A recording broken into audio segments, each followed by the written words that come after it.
Hello दोस्तों, मैं सत्येंद्र उत्कर्ष classes दोस्तों मैंने आपके यानी पर्यावरण के बारे में आज मैं बताऊंगा आपको वायुमंडल।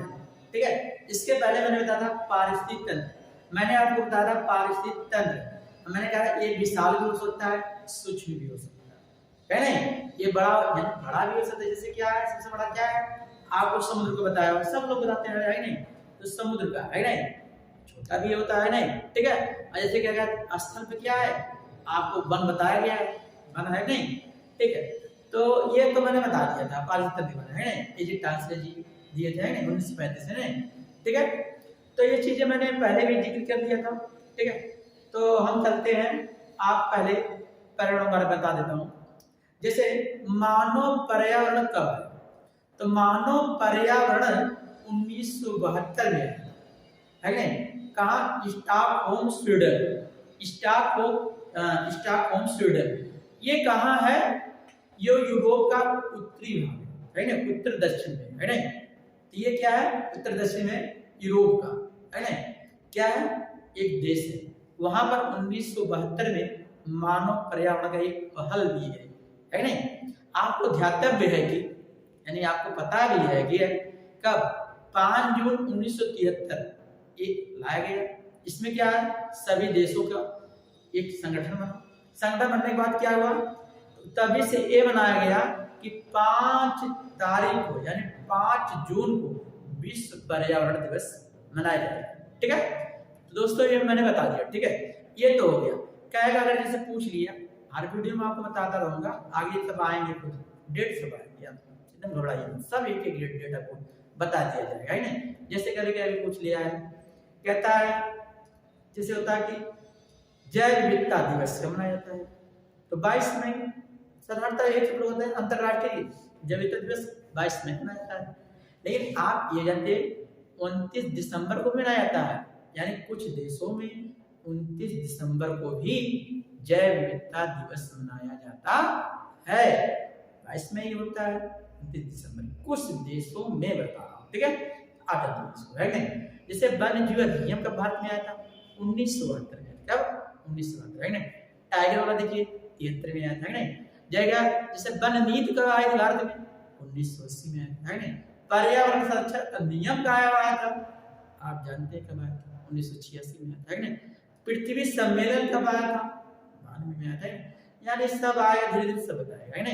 जैसे 2005 में देखिए गिद्धों क्या है, डिक्लोफिलक नामक दवा थी, इसके यानी पशुओं दर्दनाशक ये लगाया जाता था, जिससे हमारे गिद्धों क्या हरासियन मर गए, सब मर गए है ना? लेकिन आप जानते हैं पिंजौर कहाँ पड़ता है, पिंजौर पंचकुला ये कहाँ, हरियाणा पड़ता है ना? वहाँ क्या है, गिद्धों के लिए अनुसंधान जटायु अनुसंधान खुला है ना? अब हमारे उत्तर प्रदेश में कहा, महाराष्ट्र कहा, महाराष्ट्र। ठीक है, तो दोस्तों हम चलते हैं, उसमें बता दिए पूरा पुराने वीडियो का। ठीक है, लेकिन यहाँ हम देखते हैं क्या हम पढ़ा करा वायुमंडल। ठीक है, जानते रहिए वायुमंडल।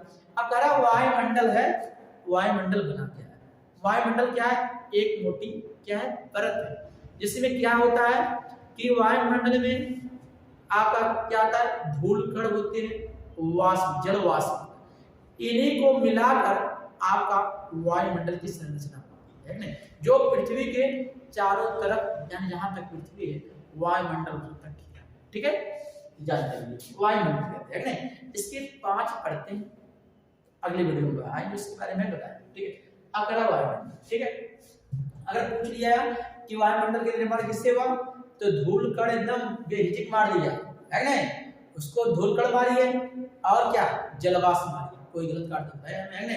ये क्या है, इसी से निर्माण हुआ है ना?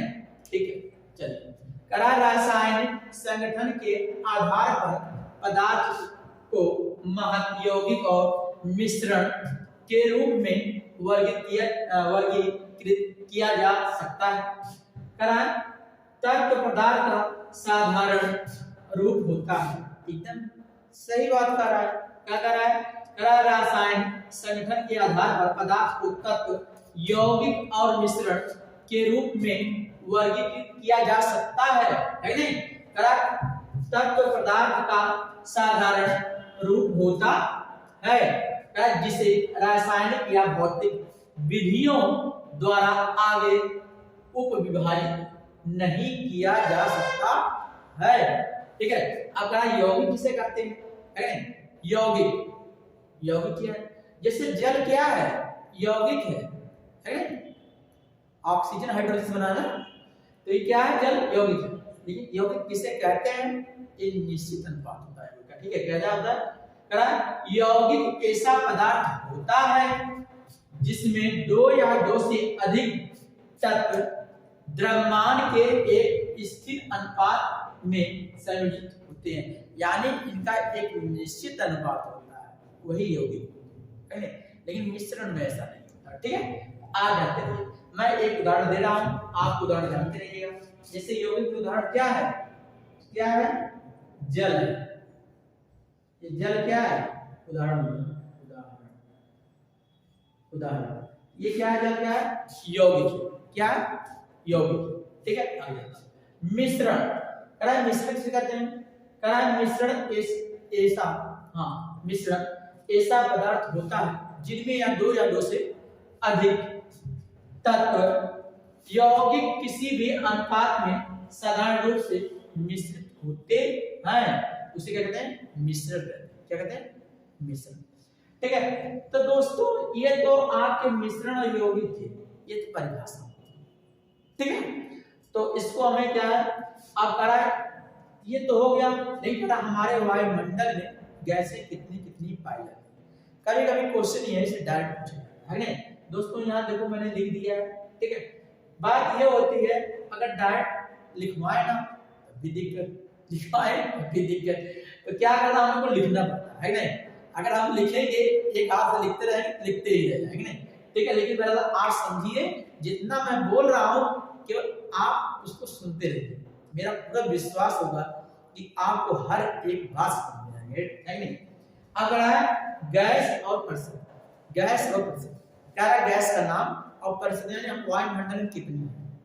ठीक है, और जैसे दोस्तों अगर कहा जाए जिसे कहा जाए वायुमंडल में सबसे हल्की गैस है, हम बताएंगे, सब बताएंगे, सब जैसे कि ऑक्सीजन, इसका महत्व जान रहे हैं आप। पिछले जी देते हैं, पिछले जी ऑक्सीजन, आप बिना ऑक्सीजन के आप जी नहीं सकते, स्वाभाविक। प्राण वायु गैस बोलते हैं, बिना ऑक्सीजन का आप कहीं जला नहीं सकते, है नहीं? ये तो है शुद्ध। आपका धमनी है सिराओं, है नहीं? करा धमनियों में शुद्ध खून बहता है, सिराओं में शुद्ध। लेकिन आज जाते हैं यहाँ से ब्लड कौन लेके जाता है? ऑक्सीजन तो लेके जाता है, ऑक्सीजन न रहता खत्म, है नहीं? और एक तत्व है ना ऑक्सीजन। ठीक है, ये आपके भूख पटपटी यानी जो जमीन के ऊपरी भाग सबसे अधिक पाया जाता है, कौन? ऑक्सीजन तत्व। ठीक है, तो आप उसके बारे में बताया जाएगा एकदम आराम, एक से मैं एक गैस के बारे में बताऊंगा। ठीक है, आप देख लीजिए, मैंने ये तो बता दिया। ठीक है, हाँ मैंने बताया अगर वायुमंडल में कोई पूछता है सबसे हल्की गैस क्या है नहीं, आप क्या मारोगे?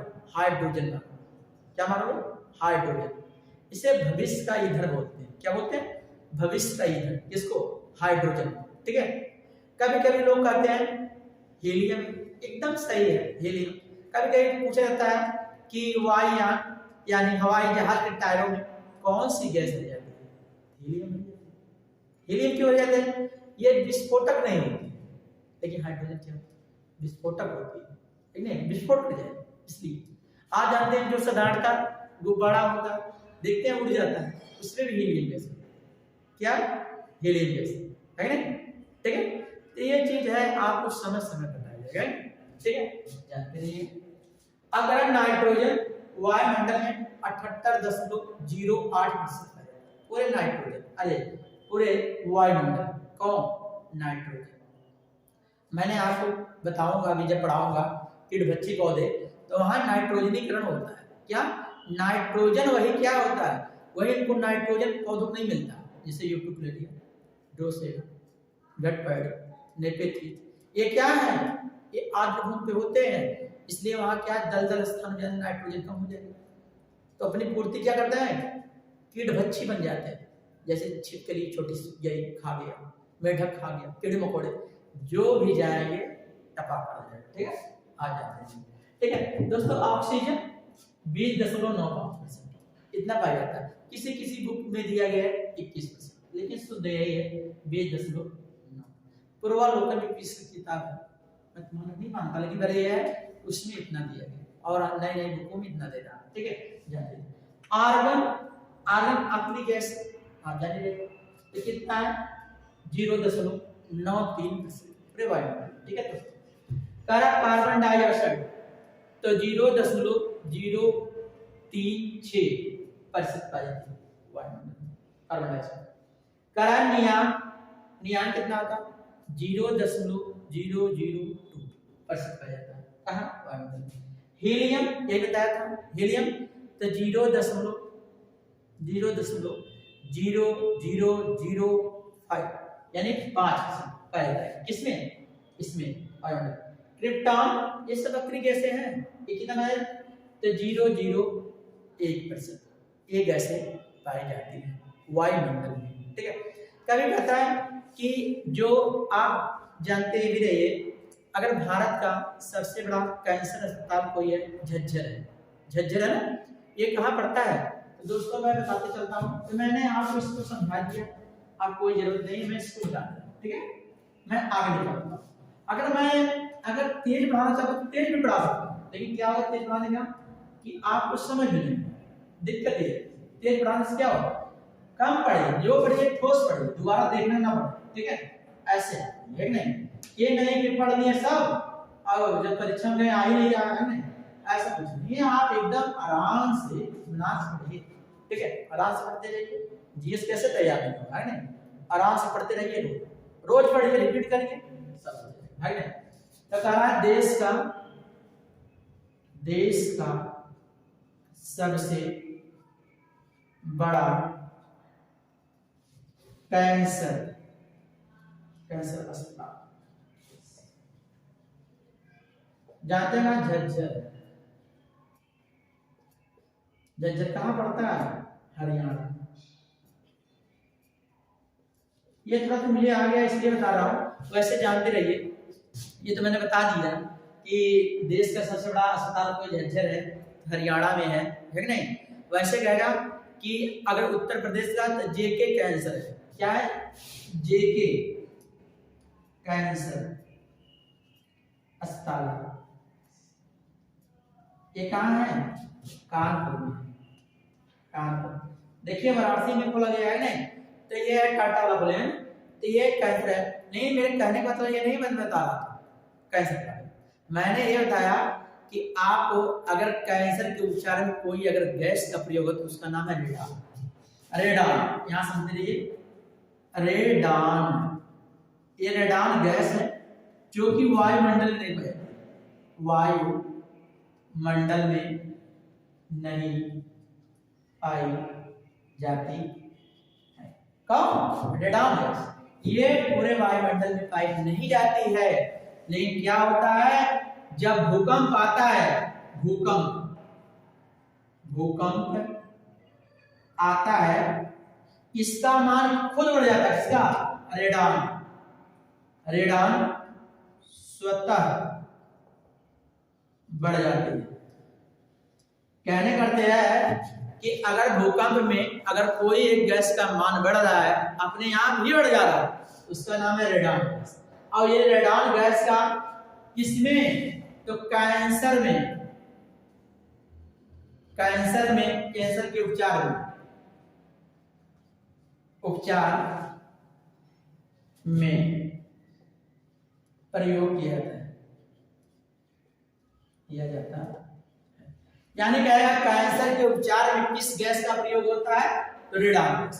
अब मैं बता रहा हूं रेडान गैस पूरे वायुमंडल में नहीं मिलती है, ठीक है, लेकिन क्या होता है जब आपका भूकंप आ गया, जानते हैं सिस्मोग्राफ है नहीं, 0 से 9 तक होता है स्केल उसका। तो ये क्या होता है जब आता है भूकंप, ये ही एक गैस है जिसका मान स्वतः बढ़ जाता है, जिसका रेडान, ठीक है। तो दोस्तों मैंने आपको एकदम अच्छे से बता दिया ध्यान से। अब वायुमंडल के आप ये क्षोभ मंडल, समताप मंडल, आयन मंडल, मध्य वायुमंडल, तो पांचों मंडल के बारे में एकदम आराम से ध्यान से बताओ, ठीक है। आप एक बार देखते जाइए, आराम से सब आप समझ, ठीक है। जय हिंद दोस्तों।